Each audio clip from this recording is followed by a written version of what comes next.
Ya, setelah 14 hari menetapkan Hasto Kristianto sebagai tersangka, KPK melakukan penggeledahan di kediaman pribadi Hasto Kristianto. Pak Yasin, ini kan KPK sudah mengantongi bukti. Lalu kenapa harus ada penggeledahan lagi, Pak? Apalagi sih yang dicari, Pak Yasin? Ya, sebagaimana tadi yang saya singgung sedikit, bahwa bisa saja ada hal-hal menurut pertimbangan dari tim penyidik itu perlu ada tambahan informasi atau data yang bisa diperoleh melalui katakanlah hak dari KPK untuk melakukan penggeledahan dan penyitaan. Sebagaimana yang diatur dalam pasal 12 ya huruf A, ya, huruf H ya, ayat 1 huruf A kalau tidak salah itu ya, H atau I gitu ya, tapi sebelum terakhir itu mempunyai hak untuk melakukan penggeledahan. Sebagaimana KPK itu kan memang didesain, dibentuk lembaga itu adalah mempunyai kewenangan yang lebih atau an extraordinary power lah gitu. Jadi an extraordinary body yang mempunyai an extraordinary power berbeda dengan penegak hukum yang lain. Misalnya dalam hal penyadapan, kalau KPK bisa melakukan penyadapan sejak pada tahap penyelidikan yang itu tidak dipunyai oleh HBH yang lain gitu. Jadi memang harus dipahami bahwa KPK itu mempunyai suatu kewenangan yang lebih, yaitu an extraordinary power dia itu. Sehingga melakukan hal tersebut berdasarkan judgement dari tim penyidik, melaksanakan ketentuan yang sudah diatur dalam undang-undang, dan itu pun sudah dimasukkan dalam standar operating procedure. Yaitu standar operating procedure maksud saya setelah seseorang ditetapkan sebagai tersangka, itu ya melakukan penggeledahan itu sudah selalu dilakukan seperti itu SOP-nya. Selalu dilakukan seperti itu. Mengenai waktunya ya sepanjang makan tadi saya kembalikan ke judgement-nya sekarang lah gitu. Sembari menyiapkan pemberkasan untuk penuntutan kan begitu. Itu disiapkan karena kita kan satu one roof lah, one roof activity antara penyelidikan, penyidikan dan penuntutan itu kan ada di KPK. Gitu. Mereka saling memberikan saran dari misalnya pada saat penanganan kasus di tahap penyelidikan, penyidik maupun penuntut umum itu memberikan guideline apa yang harus dilengkapi. Di dalam expose atau gelar perkara itu. Oke, jadi dalam rangka melengkapi itu Pak? Iya, dan itu selalu dilakukan oleh KPK apabila telah menetapkan seseorang itu sebagai tersangka. Dan itu karena itu sudah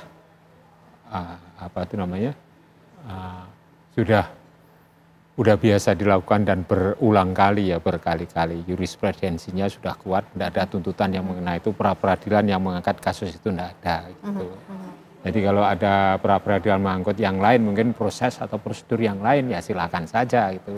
Jadi hak seseorang untuk melakukan gugatan hukum melalui pra-peradilan itu.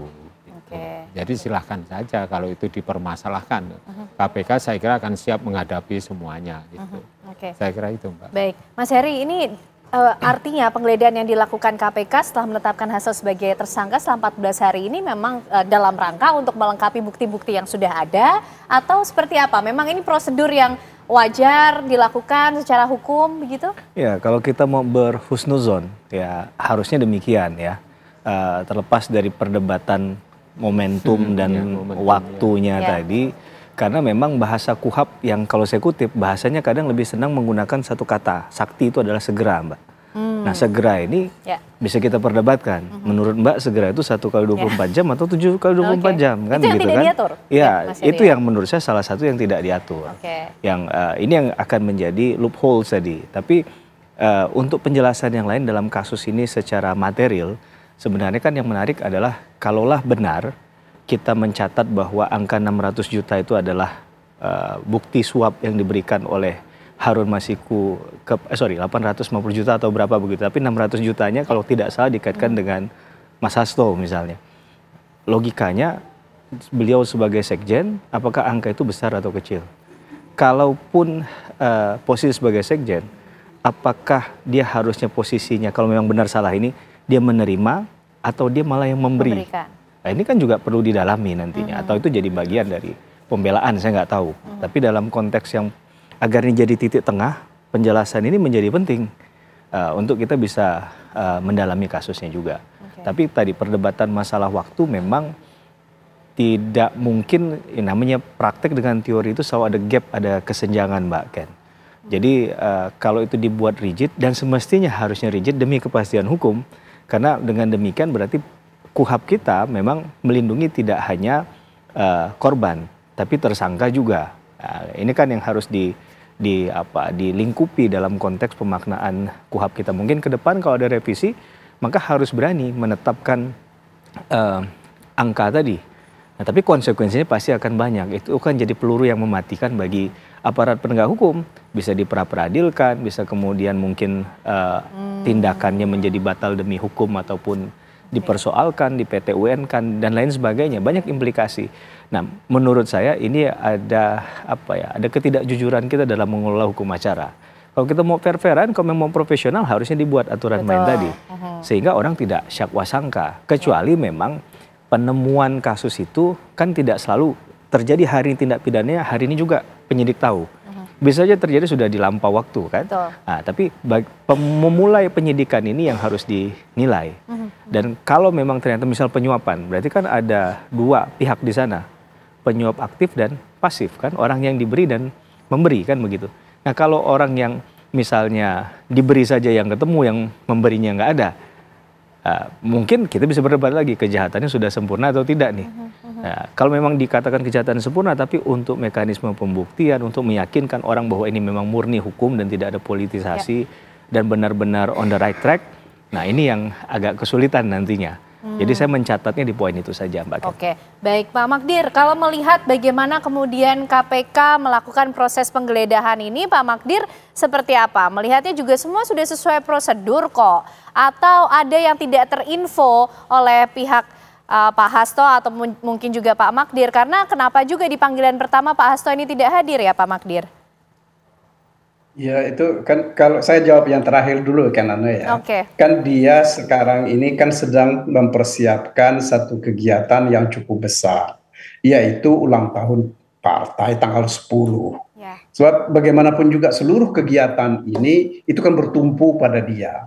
Jadi kan tidak mungkin beliau tinggalkan itu, makanya beliau menyampaikan permohonan izin supaya ada penundaan. Ya penundaan ini kan sesuatu yang masuk di akal kan, bukan karena misalnya hendak pergi atau tidak menghindar dari pemeriksaan. Saya kira tidak seperti itu kan Ana. Itu pertama ya.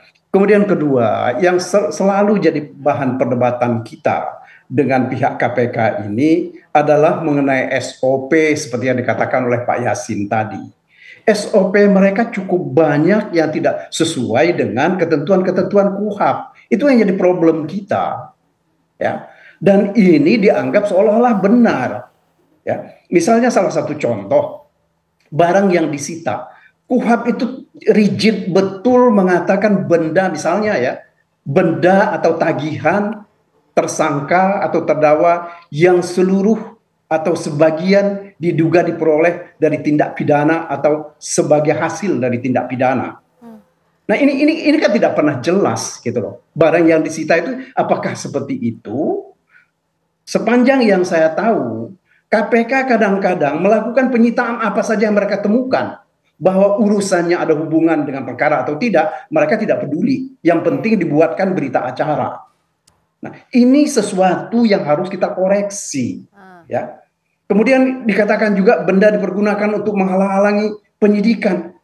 Kalau menghalang-halangi penyidikan itu dengan uang, ya, atau katakanlah misalnya seperti yang digembar-gemborkan sekarang ini, ada perintah dari Hasto untuk merendam telepon, gitu loh ya. Apa betul ada seperti itu? Teleponnya siapa? Kapan itu dilakukan? Ini kan juga nggak pernah jelas. Karena begini, menurut hemat saya, suap atau menghalang-halangi penyidikan ini kan harus ada perbuatan konkretnya, ya. Meskipun perkara suap itu kan bukan hanya memberi hadiah atau janji, tetapi memberi janji. Bagaimana kalau andai kata janji itu adalah PHP, ya? apakah orang juga akan dipidana? Kembali ke persoalannya Mas Hasto ini, kalau dikaitkan dengan suap terkait dengan Harun Masiku untuk menduduki jabatan sebagai anggota DPR, yang mesti kita lihat Mas Hasto ini apa sih kepentingannya? Saya nggak yakin bahwa dia mempunyai kepentingan dengan keberadaan dari Harun Masiku sebagai anggota DPR. Itu pertama. Kemudian yang kedua, kita mesti juga lihat apakah dia juga mempunyai motif ya untuk memberikan suap itu. Apa kepentingannya? Saya nggak yakin itu ada. Jadi itu yang kami dari awal selalu kami bantah bahwa ini perkara yang diada-adakan. Apalagi kalau kita ingat bagaimana penyitaan yang dilakukan oleh KPK ketika Mas Hasto diperiksa sebagai saksi dan barang-barang dia yang disita itu disita dari ajudannya, dari orang yang mendampingi dia. Kalau memang betul barang-barang yang disita itu ada kaitannya dengan perkara, misalnya salah satu contoh catatannya Mas Hasto itu adalah catatan tahun 2024 tentang kegiatan-kegiatan beliau sebagai sekjen partai. Bagaimana itu mau dikaitkan dengan kegiatan suap menyuap tahun 2020 Januari? Ini kan nggak masuk di akal. Ya. Apalagi kemarin yang saya tahu juga misalnya, saya diberitahu bahwa ada catatan-catatan dari stafnya Mas Hasto yang juga disita terkait dengan kegiatan mereka menanam bawang di kampungnya sana. Nah, ini urusannya catatan kegiatan menanam bawang ini, apa urusannya dengan perkara suap Harun Masiku? Nah, ini kan yang jadi problem. Baik. Saya nggak tahu Pak Yasin tahu apa tidak hal-hal seperti ini. Kalau kita yang biasa berada di lapangan akan melihat itu, gitu loh. Tahu tentang ini. Nah, ini yang kita harus koreksi, bukan dibenarkan. Ya. Baik Pak Magdir. Artinya menjadi pertanyaan bagaimana kemudian menguji alat-alat bukti yang coba dikumpulkan oleh KPK. Karena pasti KPK menetapkan seseorang menjadi tersangka juga bukan tanpa dasar begitu ya Pak Yasin ya. Tapi nanti akan kita bahas lebih lengkap lagi pemirsa sesaat lagi untuk Anda kami kembali.